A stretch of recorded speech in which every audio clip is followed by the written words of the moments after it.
মাছ ধরাকে ঘিরে দুই গোষ্ঠীর মধ্যে বোমাবাজি। মাছ ধরা নিয়ে দুই পক্ষের রীতিমতো হাতাহাতি। মুর্শিদাবাদের রেজিনগরের ছেতিয়ানি ঘোষপাড়ার ঘটনা। পরিস্থিতি সামাল দিতে বিশাল পুলিশ বাহিনী যায় ঘটনাস্থলে।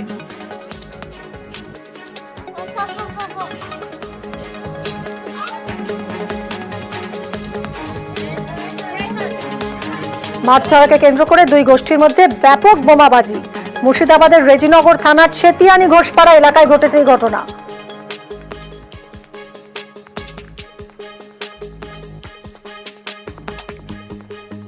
কথা বলবো আমাদের প্রতিনিধি প্রণবের সঙ্গে। প্রণব, মাছ ধরাকে কেন্দ্র করে এরকম একটা সামান্য ঘটনাকে কেন্দ্র করে এইরকম অবস্থা, এইভাবে চললো বোমাবাজি?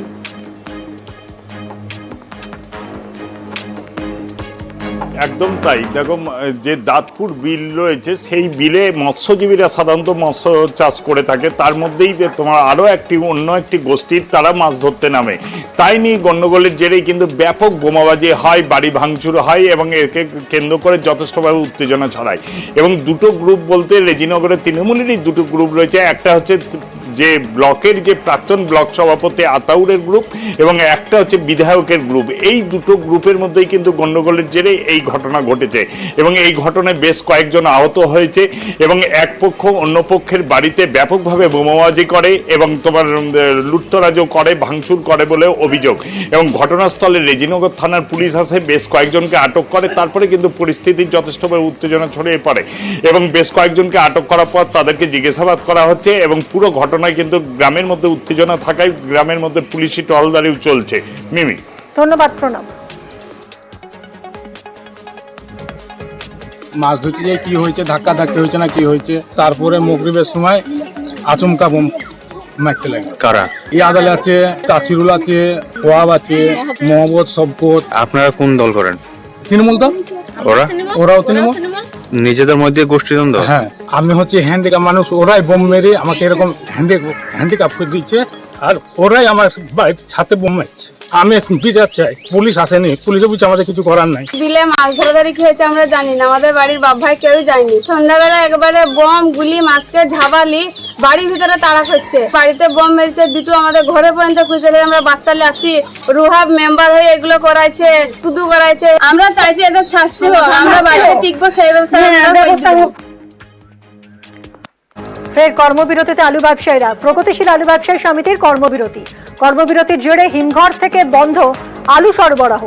ফলে ভিন রাজ্যে আলু সরবরাহ করতে না পারার প্রতিবাদ। বাজারে কর্মবিরতির প্রভাব পড়ার আশঙ্কা।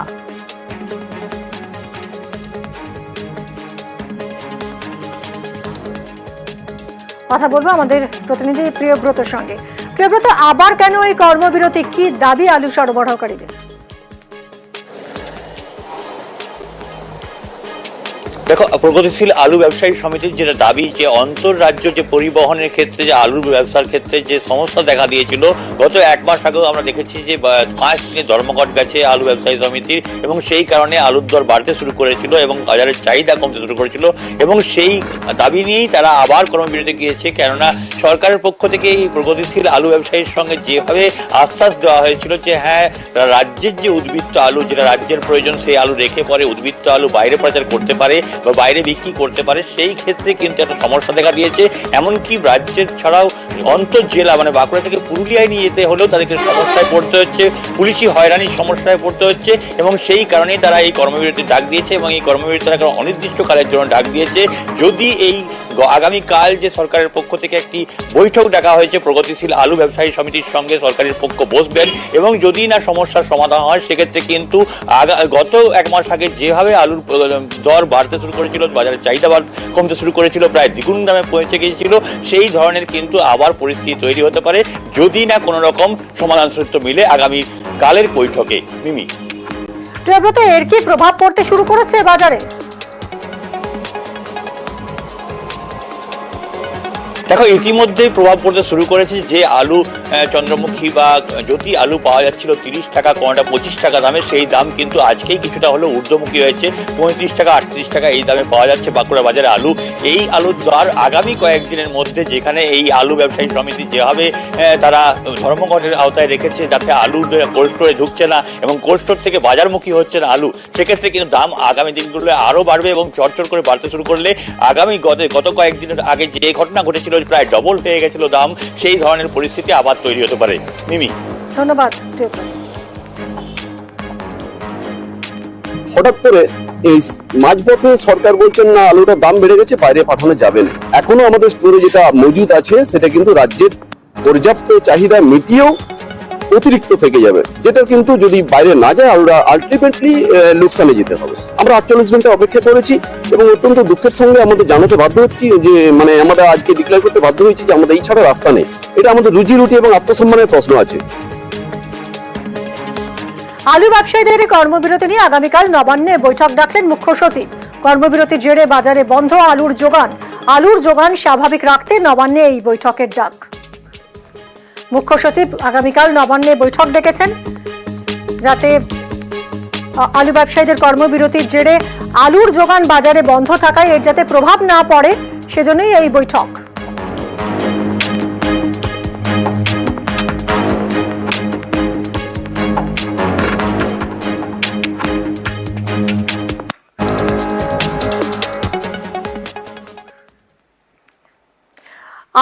তারিখ নিউজ 18 বাংলায় আমরা দেখিয়েছিলাম যে করলা নদীর সেতু পথে কোনো রকম আলো নেই, অন্ধকারে ডুবে আছে গোটা ব্রিজ। নিউজ 18 বাংলায় সেই খবর সম্প্রচারের পরই নড়ে চড়ে বসেছে প্রশাসন। রাস্তায় আলো না থাকায় নিরাপত্তা নিয়ে অভিযোগ উঠেছিল, কাউন্সিলরের নেতৃত্বে হ্যারিকেন নিয়ে প্রতিবাদ হয়, সেই খবর আমরা দেখাই এবং নিউজ 18 বাংলার এই খবরের জেরেই অবশেষে রাস্তার আলো ফিরল। রাস্তার আলো ফেরায় খুশি জলপাইগুড়ির বাসিন্দারা। শান্তনু আমাদের প্রতিনিধি রয়েছেন। শান্তনু, নিউজ 18 বাংলায় আমরা এই খবর দেখাই, তারপর জলপাইগুড়ির বাসিন্দারা আলো ফিরে পেলেন এই ব্রিজে। প্রশাসন যথেষ্ট তৎপরতার সঙ্গেই কাজ করলো।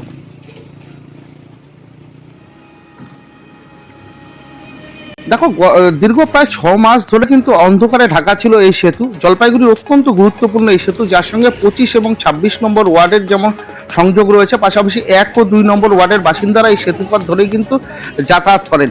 কিন্তু দেখা যাচ্ছিল গত 6 মাস ধরে একে একে প্রতিটা বাতিস্তম্ভের আলোগুলো নিভে যাওয়ায় বা খারাপ হয়ে যাওয়ায় কিন্তু গোটা এলাকা অন্ধকারে ঢেকে গিয়েছিল।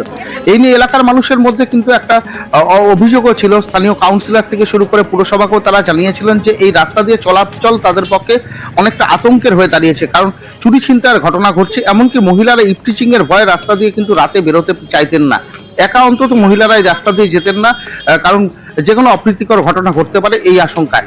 কিন্তু দেখা গেল যে যখন এইরকম একটা পরিস্থিতি তৈরি হয়েছে তখন আমরা কিন্তু এই খবরটি তুলে ধরি এবং তুলে ধরার পরেই কিন্তু দেখা যায় যে এই বিষয়টিতে নিয়ে পুরসভা পুর কর্তৃপক্ষ উত্তরবঙ্গ উন্নয়ন দপ্তরের সাথে আলাদা করে কথা বলেন, কারণ পুরসভার একটা অংশে আলোর ব্যবস্থা রয়েছে আর একটা অংশে উত্তরবঙ্গ উন্নয়ন দপ্তরে রয়েছে।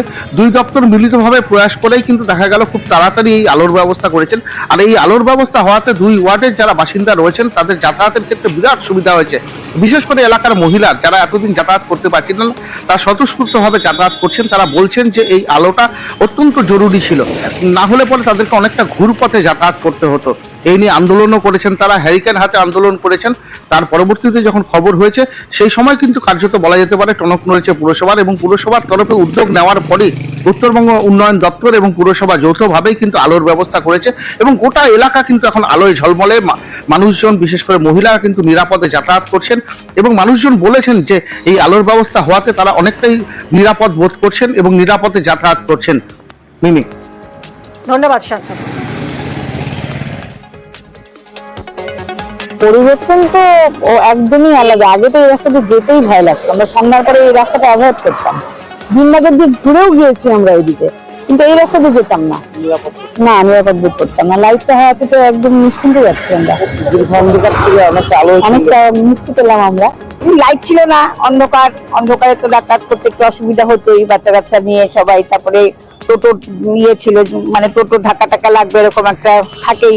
এখন আলো হওয়াতে বেশ ঝকপকা হয়েছে, আলোটা এখন বেশ চলাফেরা করতেও ভালো লাগছে, আমাদেরও ভালো লাগছে। পথ বেশ অনেকদিন থেকেই বন্ধ ছিল, তো খুবই অসুবিধা হচ্ছিল, মাঝখানে টর্চ জ্বালিয়ে বা কখনো একে ওকে সাথে নিয়ে যেতে হতো।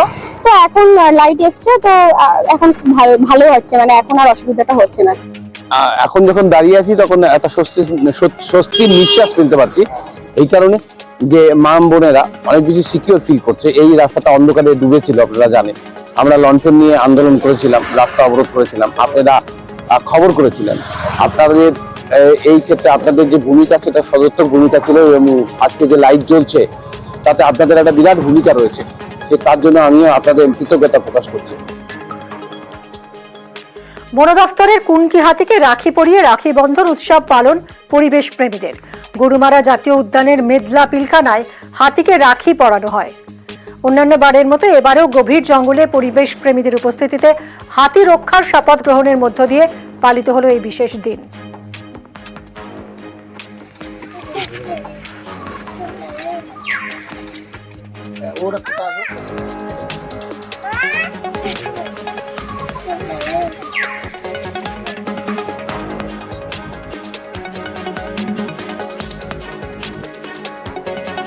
রকি আমাদের প্রতিনিধি রয়েছেন। রকি, আমরা দেখলাম হাতিকে রাখি পরানো হলো, এই বিশেষ দিনটা ঠিক কিভাবে পালন করা হয়, কি বার্তা দেওয়া হয় এর মাধ্যমে?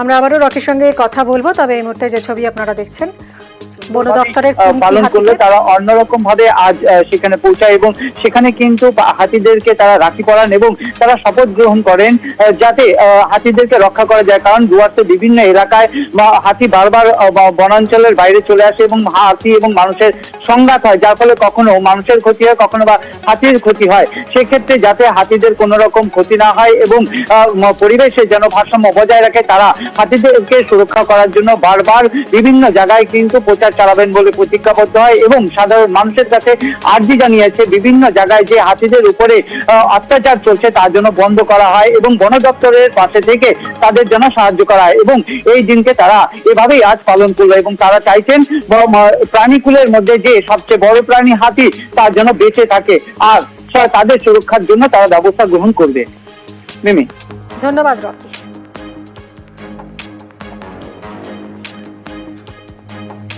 প্রতি বছরের মতো আমরা এই জায়গায় হাতি মানুষ সংঘাত রক্ষা বা হাতি মানুষ বন্ধুত্বপূর্ণ সম্পর্ক হোক, রক্ষার বার্তা জাগুক, এটা নিয়ে আমরা প্রতি বছর বড় হাতি বন্ধন উৎসব করলাম, রাখি বন্ধন উৎসব করলাম।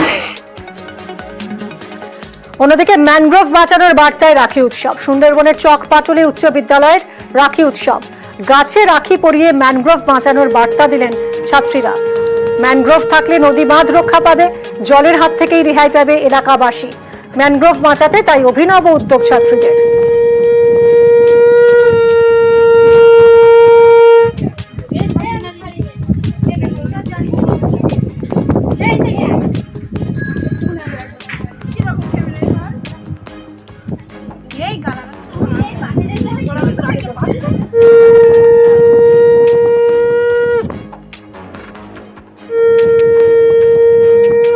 কথা বলবো অনুপম আমাদের প্রতিনিধির সঙ্গে। অনুপম, এক অন্যরকম রাখি বন্ধন, একেবারে সুন্দরবন বাঁচাতে এক অভিনব উদ্যোগ ছাত্রীদের।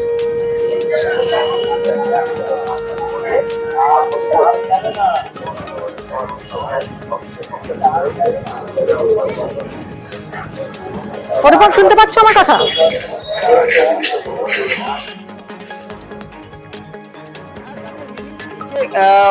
হিঙ্গলগঞ্জ, এই হিঙ্গলগঞ্জে সুন্দরবন এলাকা, প্রত্যন্ত এলাকা, এখানকার একটা সব থেকে বড় সমস্যা সেটা হচ্ছে নদী বাঁধ।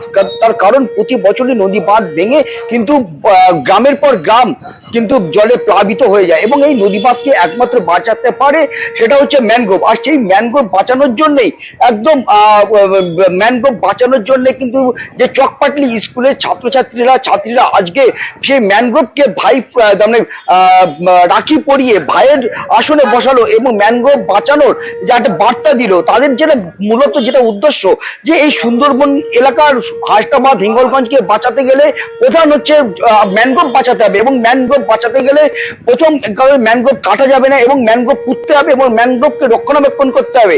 সেই জন্য একদিকে যেমন তারা ম্যানগ্রোভে রাখি পরিয়ে ম্যানগ্রোভ বাঁচানোর উদ্যোগ নিল এবং আরেকদিকে এলাকার মানুষকে বার্তা দিল যে ম্যানগ্রোভ বাঁচাতে হবে, ম্যানগ্রোভকে সংরক্ষণ করতে হবে, তাহলেই নদীর বাঁধ বাঁচবে এবং নদীর বাঁধ বাঁচলেই কিন্তু গ্রামের পর গ্রাম মানুষ বাঁচবে। তাও এই বার্তা দেওয়ার জন্যই কিন্তু এই চকপাটলি স্কুলের যেসব ছাত্রছাত্রীরা তারা আজকে এই নদীর ধারে যে ম্যানগ্রোভ, সেই ম্যানগ্রোভে রাখি পরিয়ে আর নতুন বার্তা দিল সন্দেশখালী, হিঙ্গলগঞ্জ, হাসনাবাদ সহ বিস্তীর্ণ সুন্দরবন এলাকার মানুষকে। মিমি, এই বার্তার ফলে মানে এই আজকের এই উদ্যোগের ফলে কি সত্যি সচেতনতার বার্তা হলো?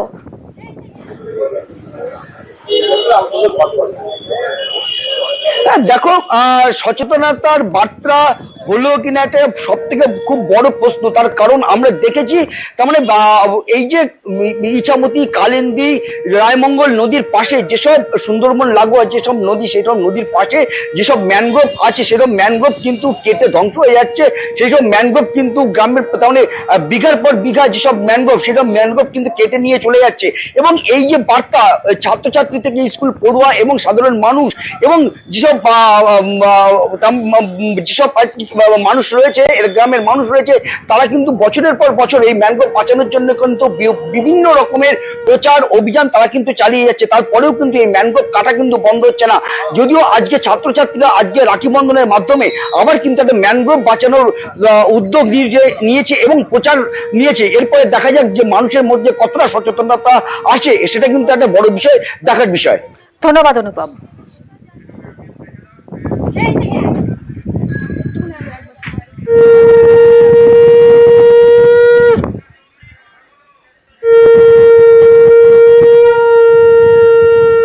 ম্যানগ্রোভ বাঁচানোর বার্তায় রাখি উৎসব, সুন্দরবনের চকপাটুলি উচ্চ বিদ্যালয়ের রাখি উৎসব, একেবারে অন্যরকম রাখি উৎসব। গাছে রাখি পরিয়ে ম্যানগ্রোভ বাঁচানোর বার্তা দিলেন ছাত্রীরা। ম্যানগ্রোভ থাকলে নদী বাঁধ রক্ষা পাবে, জলের হাত থেকে রেহাই পাবে এলাকাবাসী। ম্যানগ্রোভ বাঁচাতে তাই অভিনব উদ্যোগ ছাত্রীদের।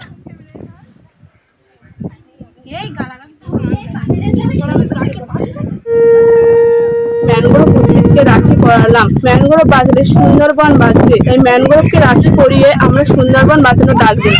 পরিবেশকে রক্ষা করতে রাখি বন্ধন উৎসবে ম্যানগ্রোভ উদ্ভিদকে রাখি পরিয়ে বন্ধনে আবদ্ধ করলাম। সমাজের কাছে এই বার্তা দিতে চাই যে আমাদের সুন্দরবন অঞ্চলের ম্যানগ্রোভ অরণ্য কতখানি গুরুত্বপূর্ণ।